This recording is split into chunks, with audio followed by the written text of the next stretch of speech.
Hey everyone, welcome back. Before we jump in, smash that subscribe button because today's story is something special. And I need to tell you about Michael first, because what happened to him in that tiny Brooklyn apartment changed everything I thought I knew about connection. Michael was a software engineer, 32 years old, living in a fifth-floor walk-up in Williamsburg. The kind of place where the radiator sounds like a dying whale and your neighbors' conversations become your entertainment whether you want them to or not. He'd moved to New York 3 years earlier with big dreams, startup life, making it big, all that Silicon Alley energy. But by the winter of 2023, those dreams felt more like delusions. His startup had crashed.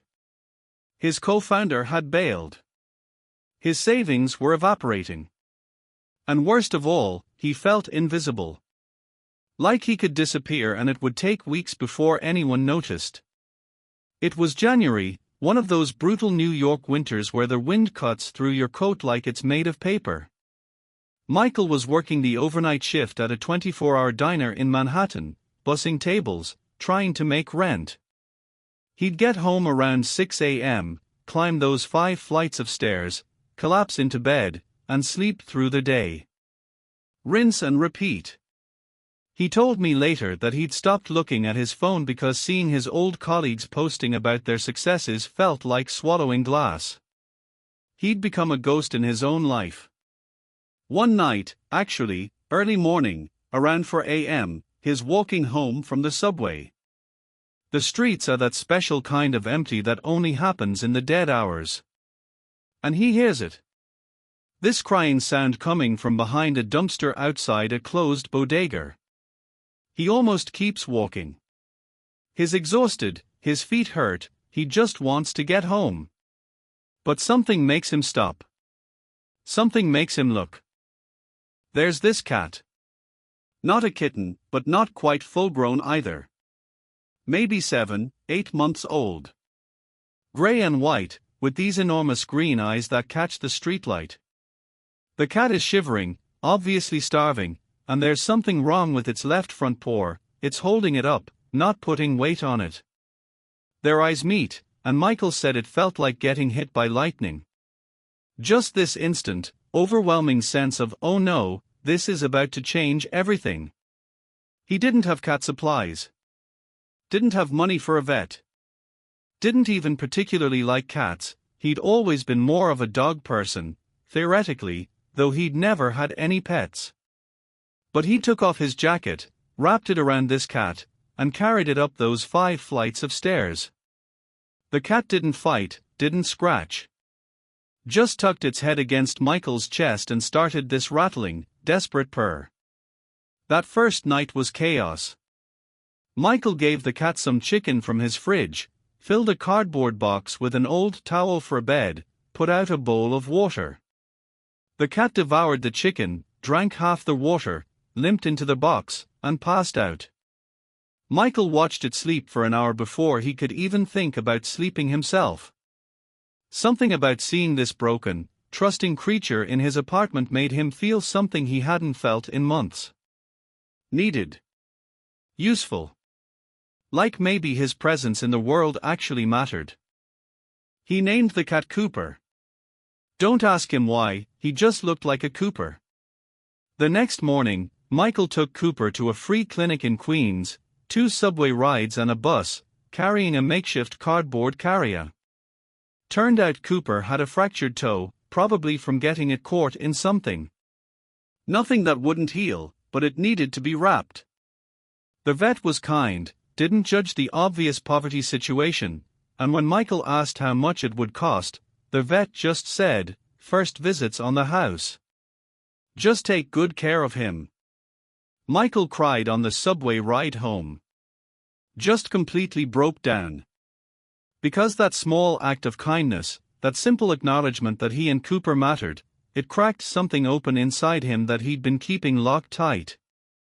The thing about Cooper is that he had this personality, right from day one. He wasn't a cuddly, lap-sitting kind of cat. He was independent, kind of aloof, did his own thing. But every single night when Michael came home from work, Cooper would be waiting at the door. Not meowing, not making a fuss, just sitting there.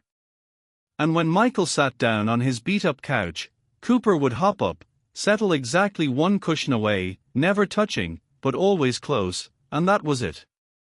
That was their routine. Michael would tell Cooper about his day, about the rude customers, about the dreams he used to have, about how scared he was about money. And Cooper would just sit there, occasionally blinking those green eyes, like he understood every word. Here's where it gets interesting. Having Cooper changed Michael's entire trajectory. Not immediately, not in some magical movie way, but slowly, steadily. He started waking up earlier because Cooper needed breakfast. He started cleaning his apartment because Cooper deserved a clean space. He started taking care of himself, eating better, sleeping on a schedule, because if he was going to take care of Cooper, he needed to take care of himself first. It's like Cooper gave him a reason to rebuild, one small habit at a time. 6 months after finding Cooper, Michael landed a new job.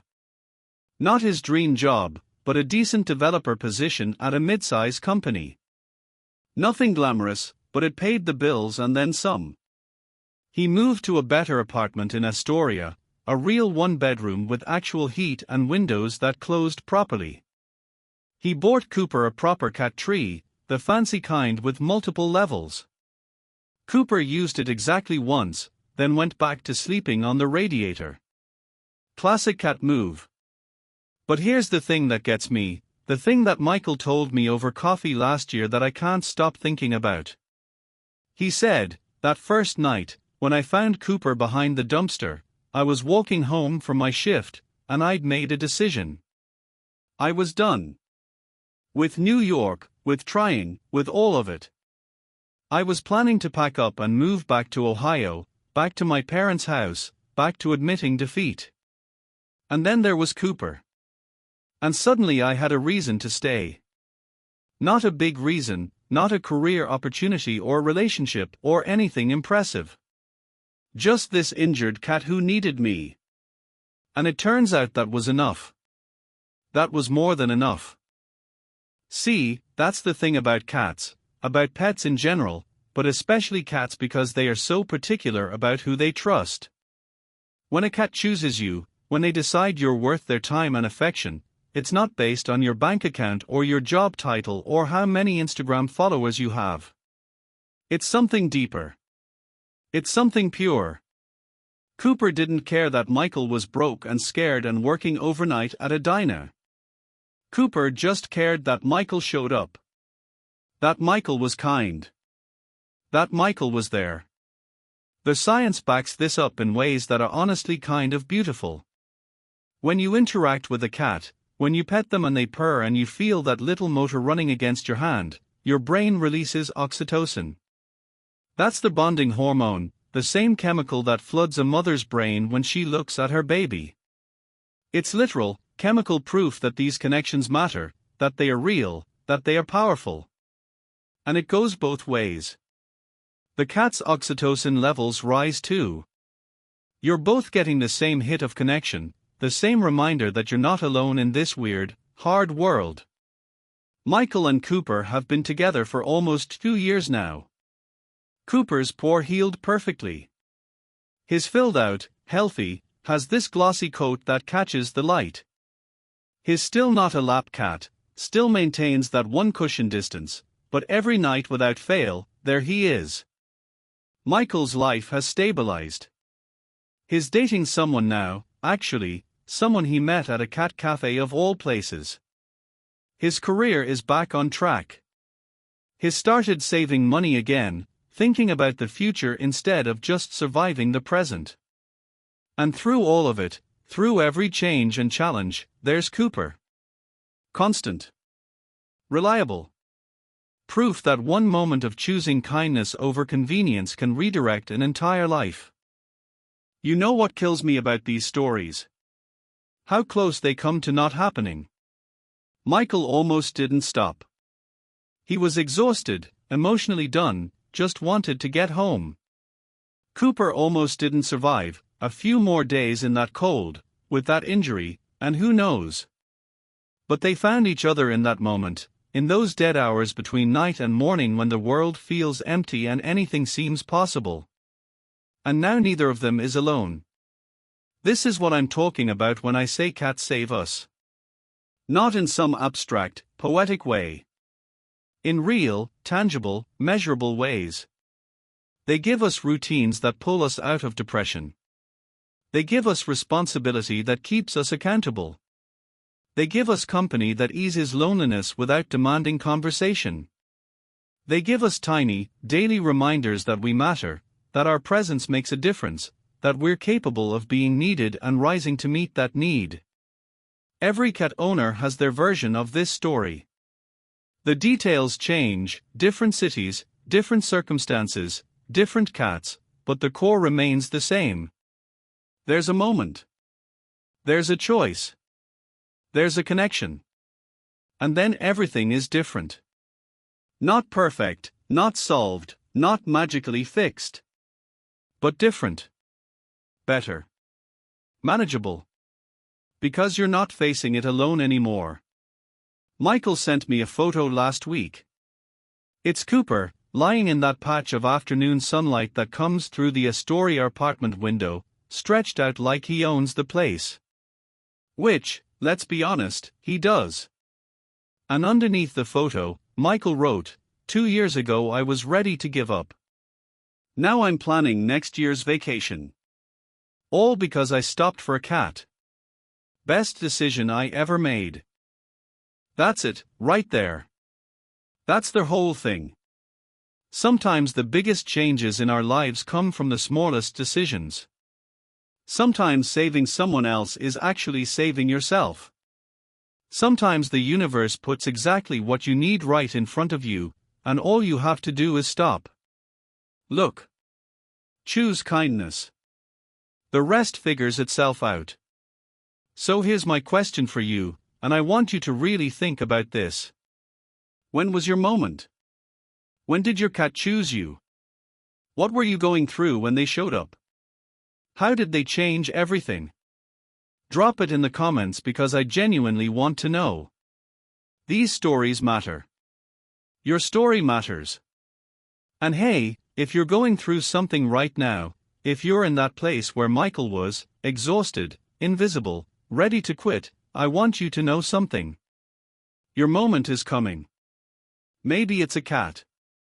Maybe it's something else entirely. But it's coming. The universe has a weird way of putting exactly what we need right in front of us, usually when we least expect it. You just have to be willing to stop. To look.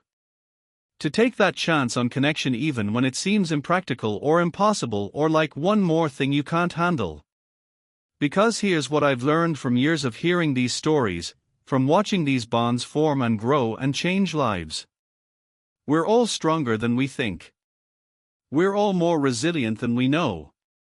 And sometimes we just need something outside ourselves, something small and furry and demanding, to remind us of that truth. To pull us out of our spiral.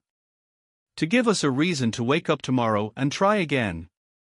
Cooper didn't fix Michael's life. Michael fixed his own life. But Cooper gave him a reason to try. And sometimes, that's everything. That's the difference between giving up and holding on. That's the difference between surviving and actually living. Thanks for watching, everyone. Hit that like button if this one got you, subscribe if you're not already part of our community, and seriously, drop your story in the comments. I read every single one. Until next time, give your cat an extra treat, tell them they are doing great, and remember, you were exactly where you needed to be when they found you. See you in the next one. Meow for now.